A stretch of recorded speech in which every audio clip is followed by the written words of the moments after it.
All right, well, let's go ahead and get started. Um, everybody, meet Alex and Cameron, and we're going to talk today about this crazy, crazy neck joint. What do you have a name for it at this point? Is there a working title for this?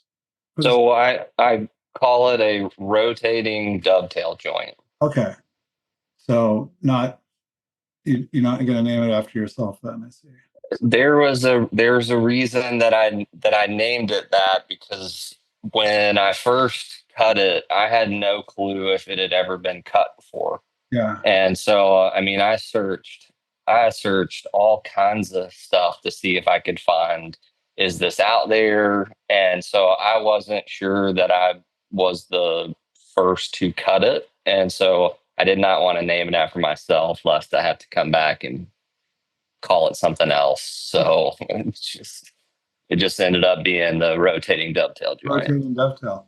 And we'll get to Cameron. We'll get to you real quick, but you want to run through your thought process on this at all? Like how you were kind of like, was it a eureka moment? Were you like in the shower and you're just like, son of a gun, I got an idea, or was there something else that was kind of modified to get to this space? So, I'd started woodworking the beginning of COVID, like April 2020. And so, I went down the rabbit hole of YouTube and woodworking, and I came across Sam Maloof's rocker. And I was like, yes, I want to make one of those. And so I started to get familiar with what a Maloof joint was. And I didn't really want to put a screw through it. So I was also learning how to hand cut dovetails. And I was like, I wonder if I can put a dovetail in a Maloof joint. And that thought sat for about 2 years, because it was like, okay, how do you do it? How do you cut it? At the time, I didn't really have the skill or the tools necessary to cut it. And so I was driving home from work, Can we and I was, can we just yeah, for a second? yeah. I'm not familiar with the Maloof joint. Can we pull this up and can you tell me which one we're looking at? Is it this guy right here? Yeah. So that's in the rocking chair. So basically, what he did was he added shoulders to the joint. Yeah, to give them more glue, like surface area for glue. Yeah. But he puts a screw through it because he kind of realized he's making heirloom furniture, and so he puts a screw through it and then two dowels. And so it was like I wanted to, not just do something that somebody else had done. Could I put my own little spin on it? And so, yeah, my thought was, could I do that, but with dovetails? It kind of gave me that mechanical advantage that the screw was given in. Cool. Okay. And but yeah, I had that eureka moment driving home from work, that it was like, because I could, when it came to the seat part of it, it's like, yeah, I know how to do that. It was cutting the other part. And it wasn't until I was like, okay, I'm going to put my fence on the router table and just roll it into that dovetail bit, where it clicked right there. And that was the missing piece. Cool. Do you have any images on your computer of like early attempts, or you got I have my very first attempt right here. So yeah? you can actually see where, I mean, I'm using Forstner bits to get around here. Um, and I knew that I needed to drill the hole here. I knew the best way to get a half circle was to cut a full circle and then cut that circle in half. And so I kind of figured this part out, but then it was this part here that I wasn't sure about. And then it was like, okay, I'm going to use two 2 Forstner bits, and then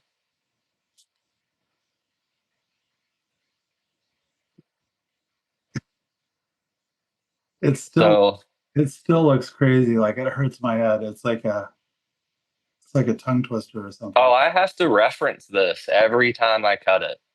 Like I've got actually hold on, it's right here. Uh oh, but I made this thing so that I could, and I reference this almost every single time that I cut it Yeah. because it hurts my brain to think about what I'm doing, especially when you're turning on the lathe. And yeah, because initially when I cut it, I actually did this with a router, I want to say. Yeah, so at first I did this with a router and a template. And a like a dovetail bit or Um, no, that's all chiseled. So the angle on the seat side or on this side is always chiseled. And then this one is machined with the dovetail bit. okay. So okay. W- How are you machining that with the like on a router table and then On a router table. And so it starts out of, a full round. And so then I rotate it yeah. like this. And so I leave myself a little width here to get that bit in there. And then I set up stops and then I move it this way and rotate it. Then I put this profile on it. Okay. And that's locked in with another crazy joint. Yeah. So, and then let's see. I've broken this before. I had to glue it back together. It will go in either way. But there we go. So yeah, Okay. All right. And so what is it about it that requires hand chiseling the female side? yeah, it's this side. And so, I've thought about this so much. Here's my center point Yeah. right here, and that dovetail. You can't get anything to rotate like this. Now, you could put a profile on a Forstner bit to come down. You could cut it in that step. Oh yeah, yeah, yeah. And I'll say this is like, Oh, when I got to put you in touch with the world of mandolin builders. We'll get you a bit. We'll get you a bit. so that's like when I was trying to figure out if this had been done before. Uh, I used to get a lot of comments that were like, I've seen this before, somebody's done this, and it was always like, okay, show me, yeah, tell me who. yeah. And it wasn't until I'd entered some of my furniture in a competition with a magazine out of Australia called Wood Review. And they did a post on it and it hit like 10 million views, just a stupid amount of comments. And I got one comment that was, um, I'm glad somebody's finally doing something with this. Yeah. And so, like, I reached out and was like, hey, what do you know about this? And this person who wished to remain anonymous was like, I cut this 14 years ago. And, I'd heard that before. And so I was like, okay, how did you do it? And they referenced a custom rosette cutter. They also showed me this wild contraption that they use to cut it. And so I was in the process of writing an article for Wood Review on kind of how I came up with this. And I said, please let me use your name. And they didn't want to have anything to do with it. They were like, I never successfully put it in a piece of furniture. I never got the tolerance that you would need in order to make it what it needed to be. And I think part of that was they were using a custom rosette cutter. And I get my tolerance so tight because I use chisels and it's just a little bit at a time. And so I can dial it in to where it's super tight. And they were never able to do that. So while this was thought of 14 years ago, I conceptualized it outside of that because they didn't put no pictures of it anywhere other than they were able to tell me how they tried cutting it, and that they weren't able to get the tolerance that they needed. And I think part of the reason why I was successful in it is that I don't build furniture full time. If I was to rely on this for my livelihood, it's unpractical. It takes too much time, and that was kind of their point was they dabbled in it. It wasn't necessarily practical. They didn't put the time to make it perfect, and then here we are 14 years later. So by rosette cutter, do you mean like one of the like cutting rosettes for like above your door jamb thing, like basically like kind of a like a Forstner bit with a shape Yep. Okay. That's how they said they did it, and so they took me through that process, then showed me the contraption, and I was like, okay, yeah, you definitely, because when people would say they'd done it or seen it, nobody could ever tell you how. Oh yeah.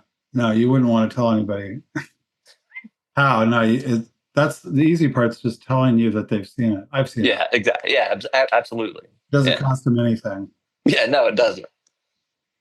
All right. So any is it a specialty chisel or something? It seems like it's at a weird angle or something. I use just I've got 5 chisels that I use with regularity. Just your 2 cherries chisel. Huh? I make this little guide, and as I'm chiseling, I basically, check my work, and that's how I know when I've got the right angle. Yeah. But it's just a regular, like it's a what? A 10 millimeter chisel. That's what I use. Okay. Yeah. Good. Just standard bench chisel kind of thing. Yep. All right. And then Cameron, how'd you get this guy to go, yeah, let's make a guitar neck? Yeah, it's a great question. It's really fun to listen to him, isn't it? I mean, Alex kills me, man. I don't know how much time you spend on Instagram, but I spend quite a bit of time on Instagram. And so I feel like I've seen a lot of stuff. And the first time I saw Alex rotating a leg into one of the seats of his chairs, for me, that's like, I watched it probably 4 times, and then it's like, follow. Let me see what this guy's profile says about him. And it said hobbyist. And I was like, what? Because I didn't know that he had that, the template to check his work. I'm learning things as we're talking. Do you want to ask him some questions while we got him? I kind of ruined it. I thought about you because last night I was going to town on Alex. I asked him everything I had wondered in the months we've known each other. So I feel like I already know all that stuff. But this part I want to share with you, which is, I went back to that original post, and in the comments I was like, hobbyist? I don't think so. And then every time something that he posted came across my feed, I would just harass him in the comments for his own self-designation as a hobbyist. And at some point, he reached out to me, direct, and was like, "Hey, man, I had this post and it went viral, and I've got all these chairs on order and I had to quit my job. And I said, so can you get rid of the hobbyist thing in your profile? And he's like, yeah, I might change that. Wait a second. Didn't you just say there's no way you could do this for a living? That's still a true statement. Okay. Yeah. So, yeah, that happened. I didn't mean to derail you. No, it's okay. It made me want to tell you about our conversation yesterday, but I don't want to be stealing a bunch of Alex's thunder. But Oh no, you're good. So it's just like that, just ball busting in the comments and being really impressed with his work and his humility and all that. And then one of the times that we were messaging back and forth, he said, every time I threaten to make a guitar with this joint, the haters just blow it up and it goes viral. He says, so I think I'm going to do it. And I was like, great. And he asked, like, is there any way to use it on a guitar? And I said, yeah. The only place I can think is the heel joint. And he's like, well, do you want to do it? And I said, well, I don't have any desire to learn that skill. Like I think exactly what I said to you, Alex, was, this has been solved a lot of simple ways, which is like screws or glue, nice, simple press fit. And he's like, no, I'll cut the joint. You just turn it into a guitar.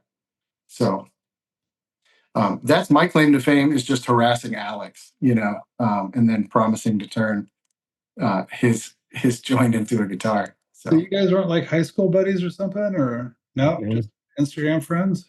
Just Instagram friends. Like I was getting a lot of luthiers that would follow my account, and so that's when I was like, I asked Cameron, I was like, why? And that's when we got kind of we talking about that. He's like, yeah, you could use it as a heel joint, and I was like, oh, okay.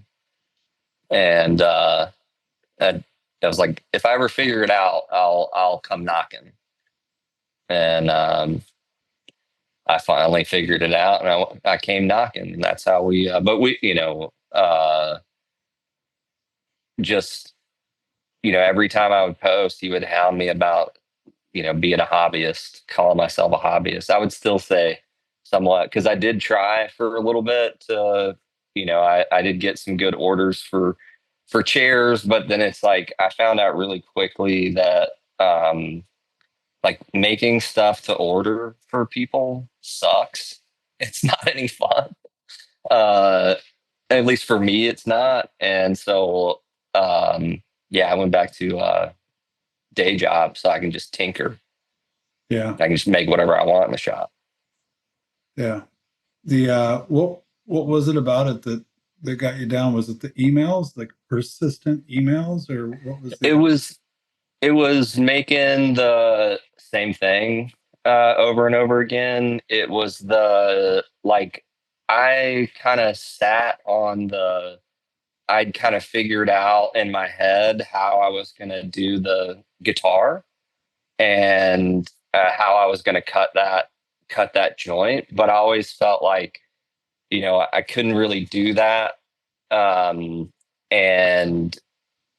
like post about it while these people are waiting on their furniture. But like as soon as I shipped those last chairs, the next day I went out there and cut my trash joint. This was the first one that I did. But you already got a Bo Diddley guitar right there. That's right. And so I did this one and like put it out there, and like people love to hate on it. It gets a lot of hate, actually. What kind of vector does the hate come in at? Why do you need to do that? Or so it is the why. They want to tell you why it's going to fail. They want to tell you all the reasons why it won't work. Yeah.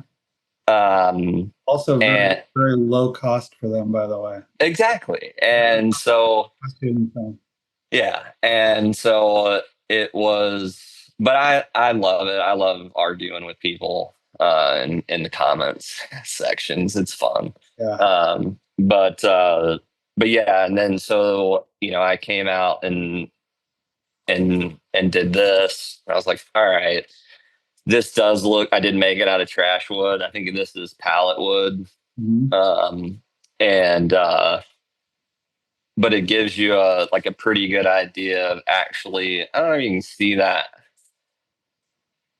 You can see the kerf hole right Yep. there in terms of how I cut that out. So, um, but yeah, What about a travel guitar? This seems like a good joint for a travel guitar, maybe. yeah, absolutely. And it would you could definitely do that. Um, There was a guy that reached out to me yesterday and said, his name, I think his handle on Instagram is @Moondragon. And he was like, oh man, because he's a bass player. And he was like, that it'd be a great joint for a travel guitar. And my one thought about that is it's very scary to assemble. Like when Alex was putting it together on his end just a minute ago, and he was like, I've broken these before. It's really, really tight. yeah. Yeah, it's a little scary. Should we look at the video Yeah, or anything else to cover on this end of things? I would volunteer something. Yeah. yeah. Go ahead. I'd volunteer that on the question of what vector does the hate come in at is my favorite comment in the whole thing, and the thing got like 40,000 comments, was this guy, and he swooped in and he was like, Travis Bean has already solved this. And I was like, Travis Bean, the guy that makes aluminum neck guitars? He was like, yeah. And he went on and on and on for like, I don't know, 40 comments. And people were like arguing with him. And then he had this whole thing about Travis Bean and aluminum necks. And I just think it's, What exactly did Travis Bean solve, though? Like the ability for idiots to make a racket with electric guitars? I mean, well, that was, I mean, this guy got his lunch eaten about that. Like, there were some real Travis Bean aficionados in there, and they were like, those necks had problems like this and this and this and this. But what was interesting to me about it was seeing all of the lore that's out there. yeah. Like, don't ever touch your truss rod or your guitar will explode. And, Yeah. we have a lot of that as luthiers, I think. And I don't know, I guess a lot of the questions were like, will it work? What's the tolerance? Is it a good idea? Is it a bad idea? And there were a million different ways that people asked that question. And I reached out to Jim Lill. Do you know who he is? Lill. He's a musician out of Nashville, but he's got a really popular YouTube channel where he myth busts things like tone wood and stuff like that. And as an example, one of my favorite videos of his, he gets into the weeds about tone woods. Where does the tone on an electric guitar come from? And he breaks it down so far that he finally just mounted a locking nut to a workbench. Oh, yeah. and the bridge to another workbench. You saw that? Yeah, I think I did see that. Yeah. Yeah. So I just thought it was really interesting to see in the comments so much of the lore around like why guitars are the way they are, bolt-ons are better than set necks, et cetera, et cetera, et cetera. Yeah. So Yeah, no, it's you know, it inspires passion for whatever reason. And I think it's good. Young fellows should be passionate about stuff. The older I get, the more I just go, oh, that thing makes a racket. Good. Yeah. I leave it at that, But that I also think that doing things because they're fun and not necessarily have some overall purpose or objective or some problem being solved, I think has legitimacy too. So I don't think you need to stop at this because it doesn't solve some Travis Bean related problem. Oh, one other thing I want to throw out there at you. because Alex and I have both gotten a huge kick out of this, is that the biggest freak out consistently was it has no truss rod. Yeah. It has no truss rod. Where's the truss rod? Well, it also has no strings or Yeah. pickups or anything else.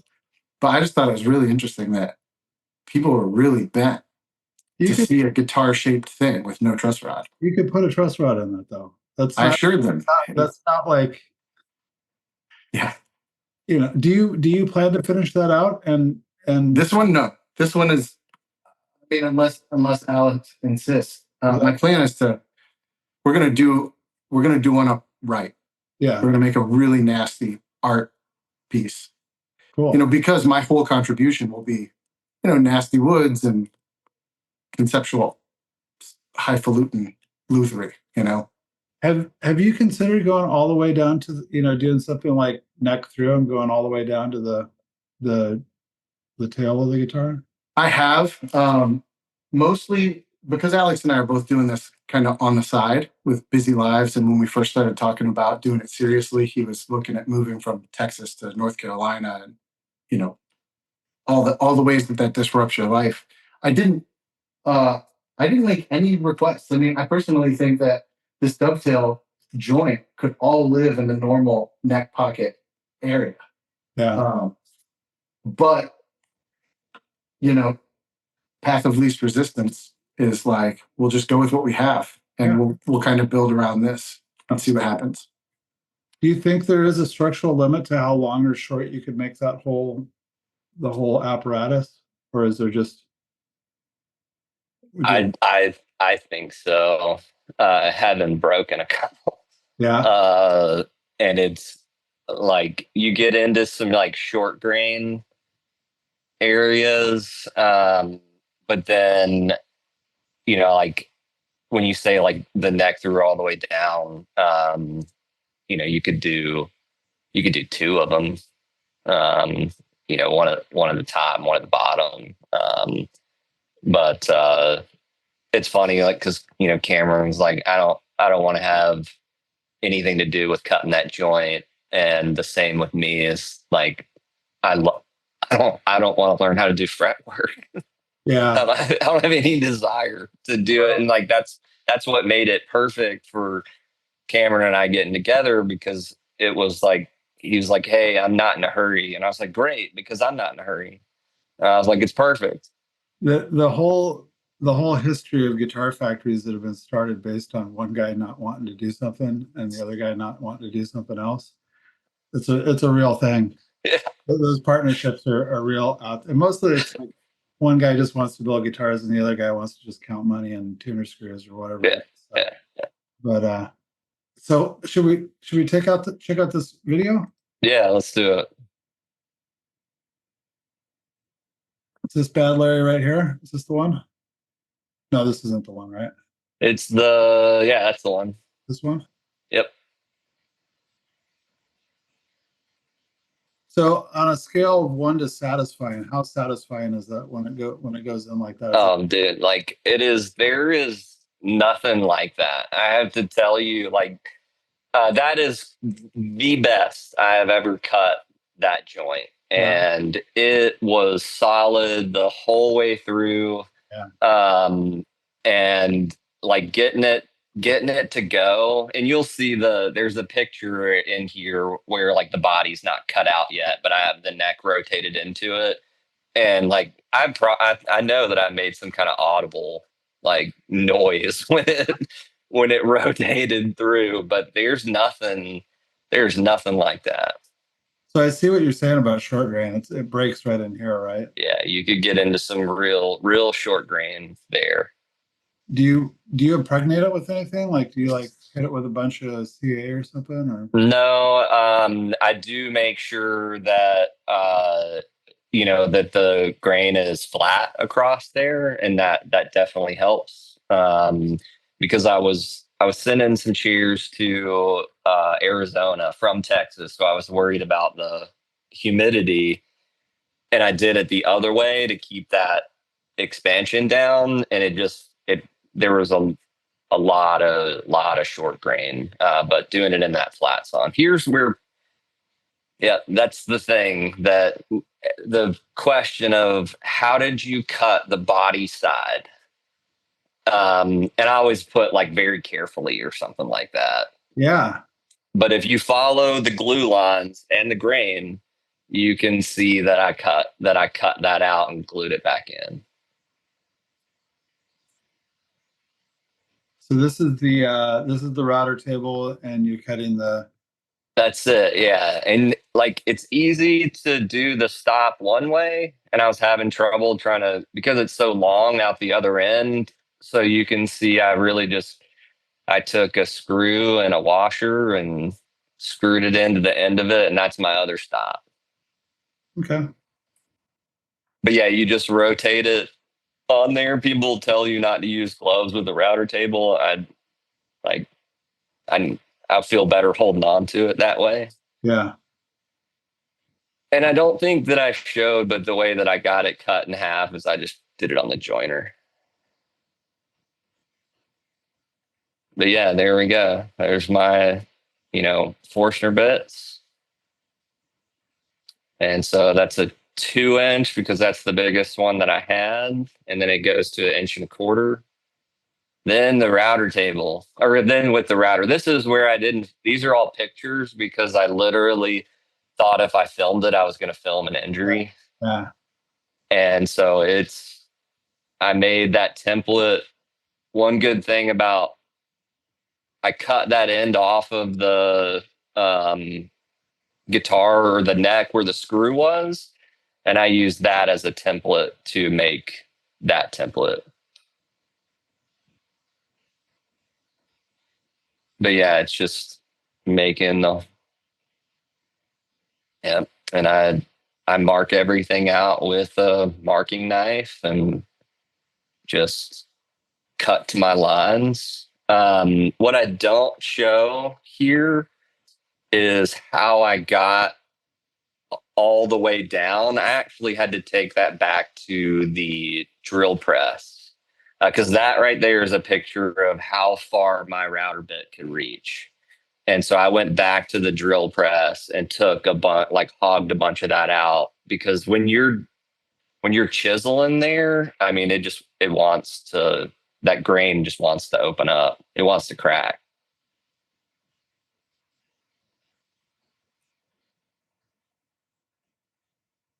But yeah, that's after the drill press. And that is, you know, really small because you're cutting on end grain Yeah. right there. And so it's just a little bit at a time. Were you tapping on that? Were you tapping on your chisel with that, or were you just? Mhm. No, no. It's all pairing. Yeah. It's so satisfying to watch every time. What kind of sharpening system are you using? I use a Tormek. I've got a T8, and then I've got that Veritas like jig, and that's how I sharpen my chisels. I think because the T8 only goes up to, I think you can get 1,000 grit out of it, but I have an 8,000 grit stone, and so I take it to full polish 8,000, where you can't graze it. It's going to open you up. Yeah. And sharp tools for sure. Cool. Let's see. So, Cameron, we need to take a look at your total vise rig really quick. Yeah, man. What is going on here? You got all kind of stuff going on here. Doug Proper, you around? No, Doug's not around. Take us on a little tour of your total vise stuff. Yeah, man. So big fan of the idea of a pedestal workstation. And when the total vise was kind of popping up on the Looth Group, I was like, oh man. So I got it, and then I don't actually work on a lot of finished guitars. Like I've avoided repair like the plague. When I was first starting out, I had read somewhere, I was thinking, man, I should probably get a job at like a repair shop so I can learn. And I forget who said it. Maybe it was Ben Crimson at Crimson Guitars. Somebody said, if you're going to build them, just build them, because you're not going to run into all the problems and mistakes that you'd see in like a repair situation. You know, and you're working with all brand new stuff. So I was like, man, you know, there's really not a way to use the Total Vise to like hold an in process something that I want to chisel or whatever. And I have an uncle who's an airplane mechanic, and he had sent me one of these IQ vices, and it was mounted to this other workbench that my tripod's on now. And I was like, man, I need something that I could hook the IQ to the Total Vise. And so the same uncle had this, you know, this piece made for me. So I can mount the IQ vise to this. So And I got to get better uncles. This yeah. Everybody's uncles are slacking. He's actually the same. It's the same uncle that made me this apron. So he's a pretty badass uncle. Dude, I need this is like one of those Big Brother programs. I need a big uncle program Yeah. Total Vise widgets. And then something I want to pass on to you and to anybody that's here that has a Total Vise, who this might benefit. So I'm an over tightener, kind of generally speaking, and the Got the torque. You got the torque down deep in your soul. deep in my soul. Like I had to replace the spindle on my CNC like shortly after I got it because I'm an over tightener. So the Total Vise comes with like a rubber knob here. Yeah. And I replaced it with a McMaster car piece that works much better for me. So just in case anybody's out there and they're like, send me the link. We'll make sure it goes in with the video afterwards. That's a good one. yeah, I also have had problems with those knobs, and for the very same reason.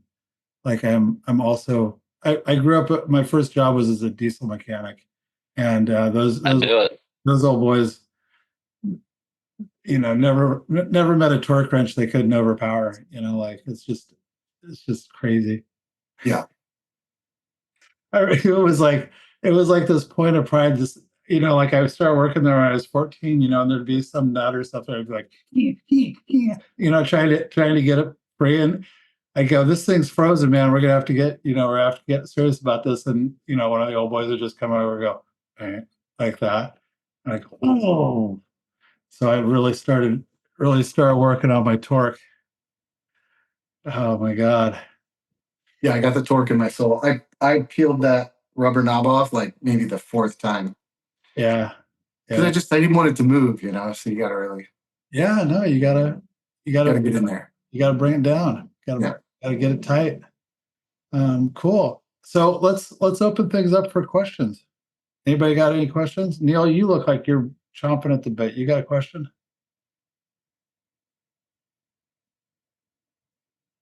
Uh-oh.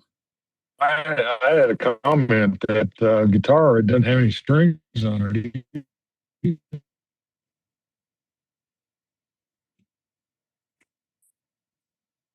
Neil has noticed that the guitar is barren of strings. Yeah, it's a really bad guitar. Yeah. It's the first guitar / baseball bat combination thing that we got going on here. Yeah, we got a lot of hate about that too. They were like, man, the neck is like a solid cylinder. Yeah. We're going to fix that. It's going to be like a normal neck. Where's the neck pickup going to go? Oh, Goldman Guitars. So, Ian, do you mind if I shout out a guy that gave us a really hard time? Sure. Okay, I already did. Goldman Guitars. And he was up in the comments giving a hard time. And then he and I have become friends as the result of that. Similarly to how Alex and I met.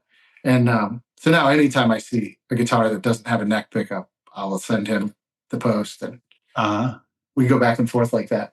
And he's a luthier in his own right, makes beautiful guitars, and he kind of inspired the track that this build is going to go on, because I like to have a theme or a client, for the builds. Otherwise, it just feels like too blank of a canvas. And you might be familiar with Jay Fairs. He does Jerry Tone Store. Yeah. And because Goldman Guitars was giving us such a hard time about the neck pickup, it just was sitting in there. Because I was like, hey, Alex, there's not enough room for a neck pickup, but I'm okay with that. Lots of guitars don't have a neck pickup. Esquire. And so I saw that a lot of the Jerry Garcia configurations on a Strat, the pickups are all bunched together down at the bridge. Yeah. So we're going to go in that direction. And we're just going to go whole hog Grateful Dead. Yeah. No, that's good stuff. What? You're not going to try and hide a pickup inside the joint itself? Come on, you got to go to the next level here. Yeah. No, actually, in all seriousness, it's a cool joint. I should add though, it did mess with my head for a little bit because the first thought I went is, how are you going to handle the fretboard? You'd have to either glue it on later or sitting here listening. You guys went, duh, just make the joint longer. So, Yeah. Well, so this is an interesting thing. Can I address that? sure. Absolutely. I think that the fretboard needs to be inset a little bit, like inlaid. So like the plane of the fret and the strings is going to be slightly lower than you'd expect to see on most guitars.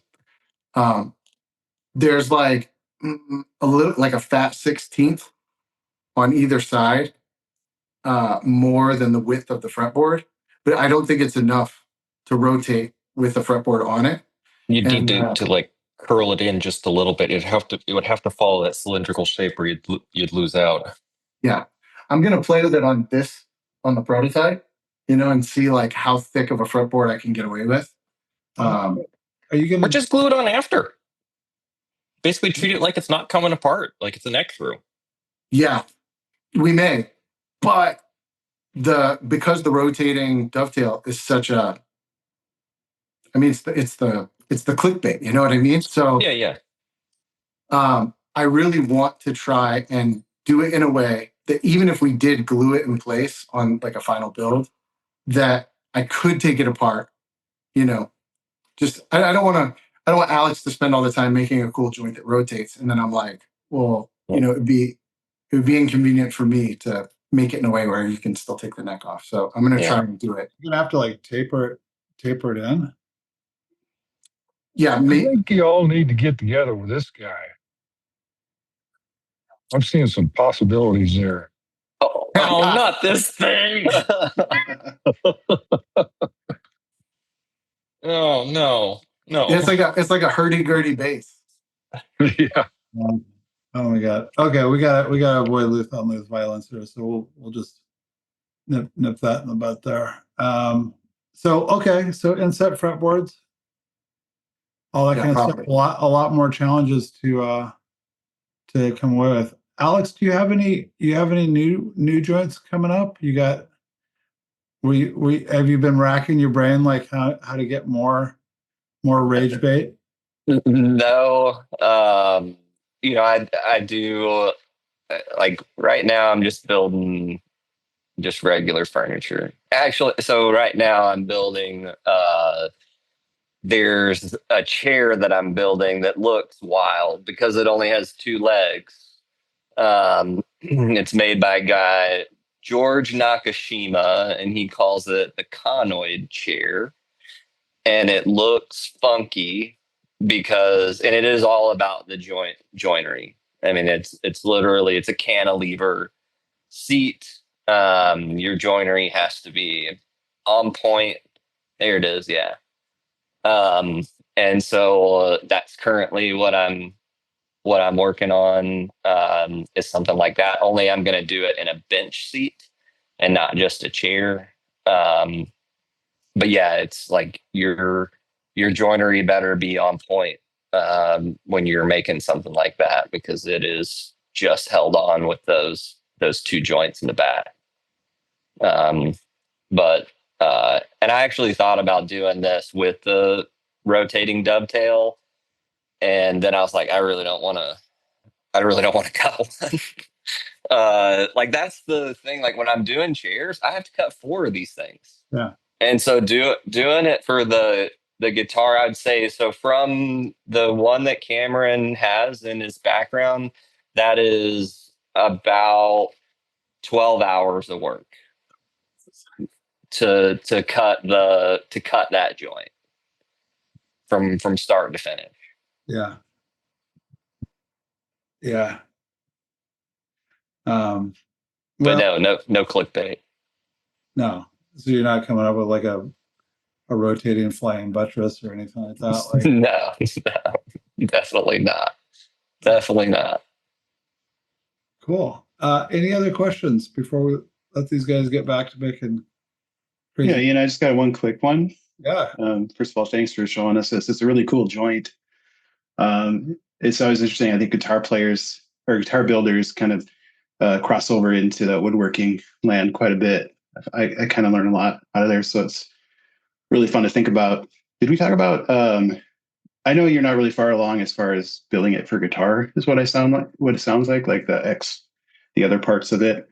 Did we talk about neck taper at all, or are you going to shape the neck after the fact? Because we're just dealing with like a cylinder at this point, right? Or half a cylinder. Yeah.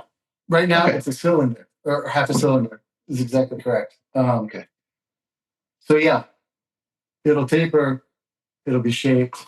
Yeah, I'm gonna treat it. I'm gonna give it the royal treatment. It'll be a guitar, really highly functional guitar.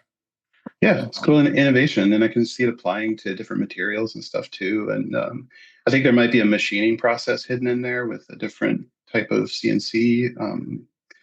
Yeah, it's very cool. Really interested to see where it goes.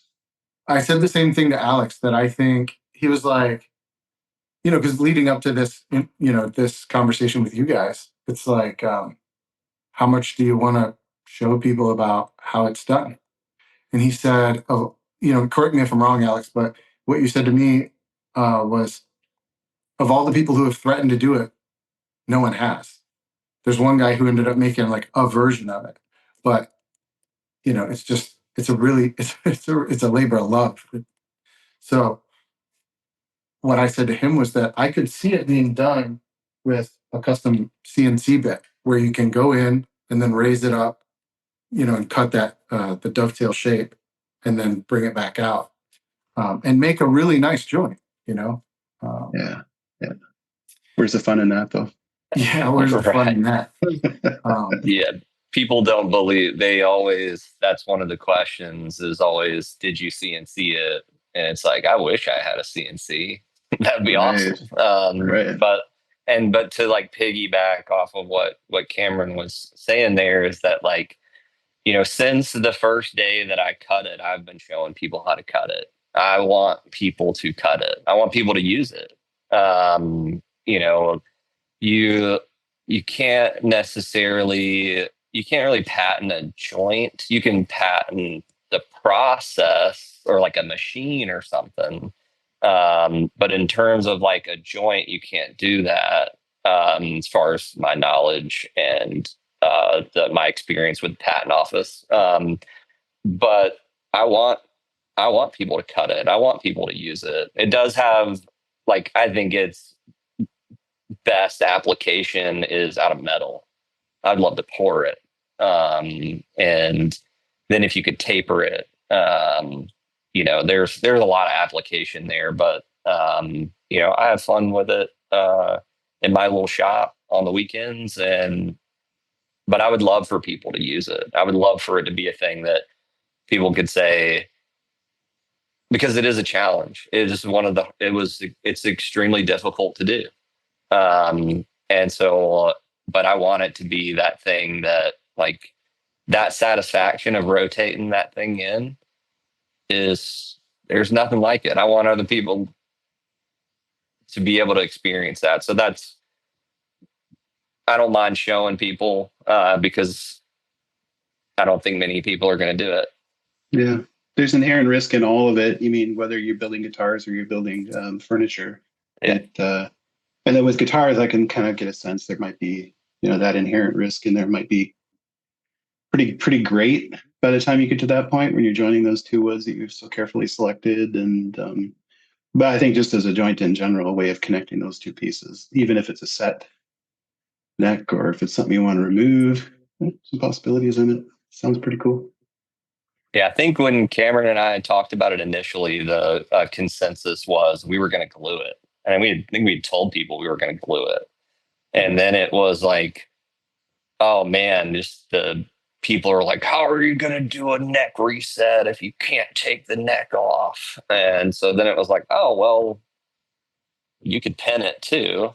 What are you gonna reset? Like, oh, Yeah, dude, that's what I was questioning. like how would you reset the angle on that? Is it a stronger joint inherently too? It's not going to need it, you know. And there's plenty of set neck examples or like through neck examples that would be. It's somewhere between a set neck and a through neck is kind of the way that I am seeing it.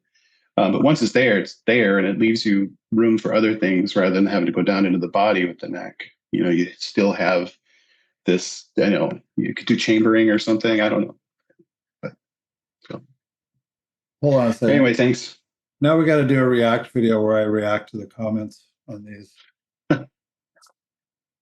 Oh, these are all nice. I don't see any trolls on here. Anyway, all I see is nice comments.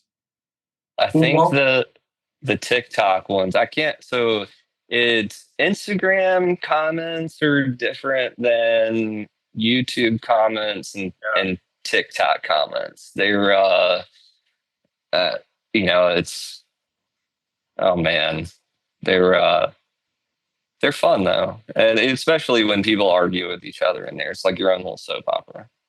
So this is a chair made with the same joint, right? Correct. Yeah. And all those are glued in there. Hobbyist.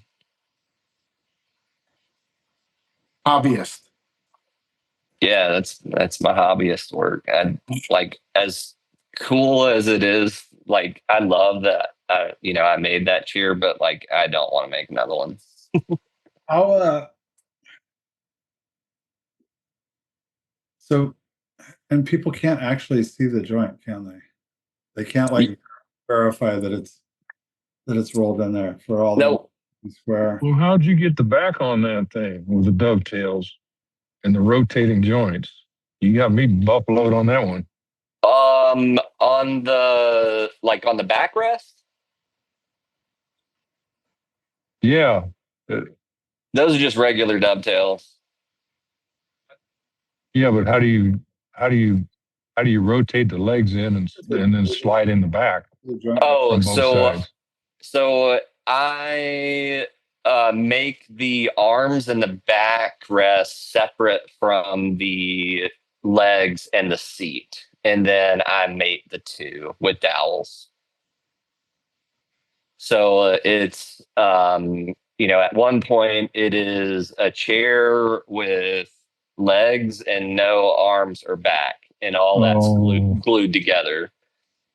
And then I like, because they're at the angle that they are, you do have to like flex it to get that dowel to go in, and that's always that's always fun. So your dowels end up being perpendicular to the ground on both those posts, more or less.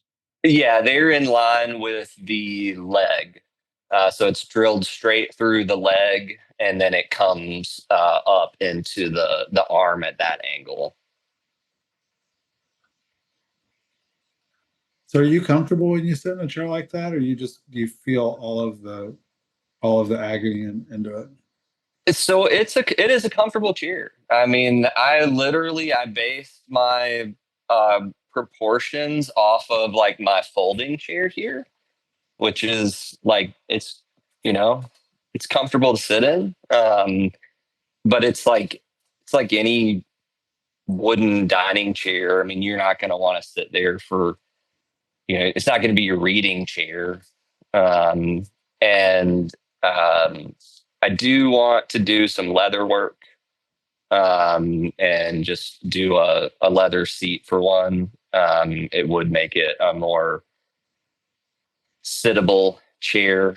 I mean, I make the butt contours in there. It's nice and it's comfy.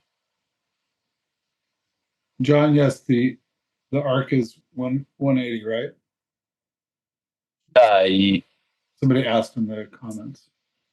Like ask that question again. I said, I may have missed earlier, but what is the arc angle of the joint? Is it a full 180 degrees? Yes, Yes. it is a full 180 because I'll get people, they'll call it like they'll call it a sliding dovetail, and while like yes, I can see that it is a full, it rotates on a single axis. You cannot put it together without rotating it on a single axis. It just won't go together. And that's when one of my buddies broke this thing because we was trying to slide it together instead of you literally set it and then you rotate it.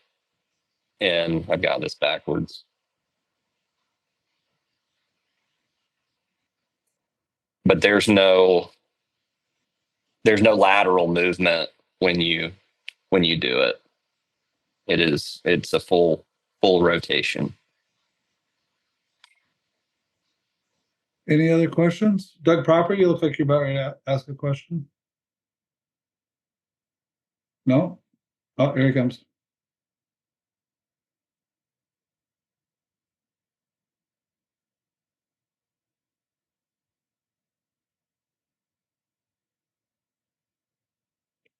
Sorry, I missed the shop tour part, but Oh, we didn't see his total dice stuff. That's so all right. when is this? Is there going to be? I was working over there while I was listening in the background. Is there going to be a guitar that has this on it eventually, or is this Yeah, man. conceptual stage? Yep. Do you mind if I take that, Alex? Good. So, firstly, it's really fun to be on a call with all of you, especially you, Doug. So, yeah, we're gonna make a real guitar for sure. The plan is to make two. I got pickups coming from Tim McNally, up in Canada, and we're gonna make one. Originally the idea was make one that can live with Alex and make one that can live here. Okay. So, out of curiosity, from the standpoint of, let me make sure. For some reason, I'm having a really hard time hearing anything. Let me just adjust this. Forgive me. So, from the standpoint of practicality, is this going to be a removable neck, or is this going to be a glued-in integrated neck? So we've gone back and forth about that a lot, and where we're at right now is that we want to make the guitar that lives with the non-guitar maker at Alex's house, make it a set neck. And then the one that stays here, make it removable. Because the rotating dovetail is so far down and there's all this space here, I've played with it some where the pull of the strings are going to make a little gap in the back. And so I would like to have maybe a set screw and a machine screw, just a single one in the back to keep it from pulling away from the heel. Right. So the plan right now is to do one that's removable that lives here with me and one that's glued that can live with Alex. Conceptually, it's a really interesting idea. I think it's destined to live in because if I understood this correctly, this kind of joint has to be carved by hand. So by definition, it's not going to be something that's mass produced. Correct. But it's a great concept. I can imagine the fit being unbelievable. The fit is awesome.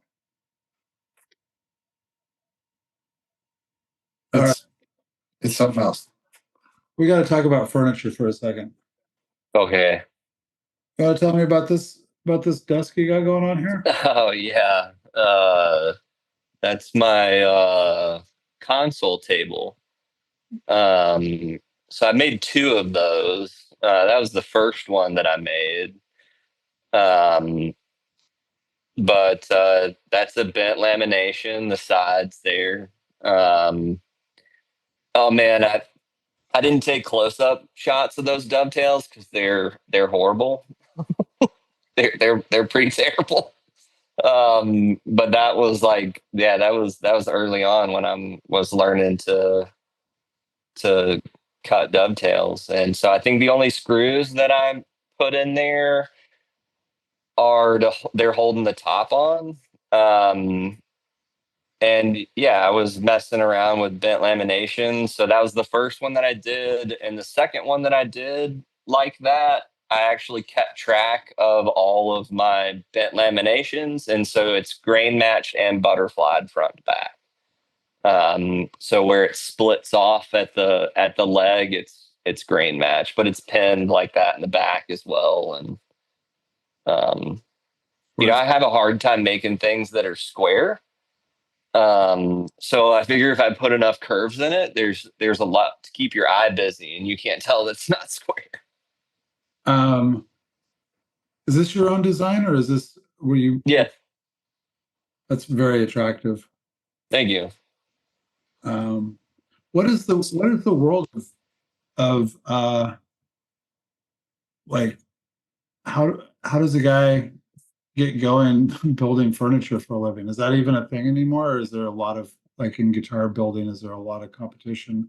So there, in terms of it was a very different process for me. I did not get into it to be a furniture maker. I have always had this love of just making stuff. You give me a sewing machine, and I could get the same satisfaction out of making stuff with a sewing machine that I do with like making stuff in my shop. But I don't know if necessarily I have an addiction to buying tools, and like woodworking is a product of that, or like I love woodworking and so I need to buy tools in order to do that. It's probably some combination of both.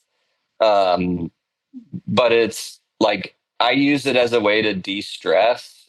But if you were going to get into like actual woodworking, then it would be I would apprentice.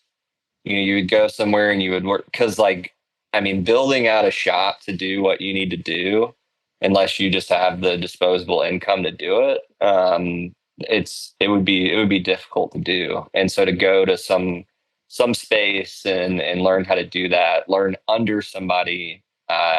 Everything that I learned woodworking, I learned from YouTube, and so it was a lot of hours on YouTube. And like part of the reason like I don't practice doing things because I don't have the time.